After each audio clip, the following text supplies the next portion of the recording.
విశాఖపట్నం నుంచి విజయవాడ గుంటూరు వెళ్లే ప్రయాణికులకు శుభవార్త. భారతదేశంలో ఎలక్ట్రిక్ ఇంటర్ సిటీ బస్సు సర్వీసులలో ప్రముఖ సంస్థ ఫ్రెష్ బస్ వారు ఈరోజు విశాఖపట్నం విజయవాడ గుంటూరు నగరాల మధ్యన తమ కొత్త ఎలక్ట్రిక్ బస్సును విశాఖపట్నం ఎంపీ శ్రీ భరత్ చేతుల మీదుగా ప్రారంభించారు. ఈ బస్సు సర్వీసు అత్యాధునిక అన్ని హంగులు మరియు ప్రయాణికులకు అవసరమైన అన్ని సదుపాయాలను కలిగి ఉన్నదని, పర్యావరణ పరిరక్షణ దిశగా ఇంధన కాలుష్యం నివారించే లక్ష్యంతో ఈ ఎలక్ట్రిక్ బస్సు ప్రవేశపెట్టినట్లు ఫ్రెష్ బస్ వ్యవస్థాపకులు మరియు ముఖ్య కార్యనిర్వహణాధికారి అయిన సుధాకర్ చిర్రా తెలియజేశారు.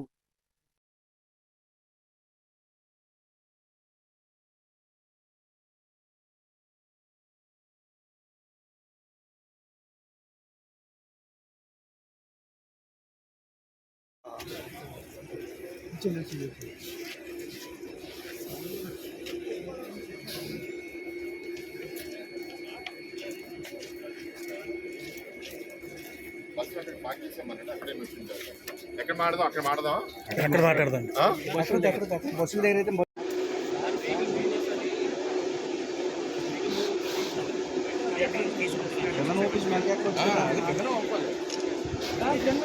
Sir you lease this bus from and you buy it from the company.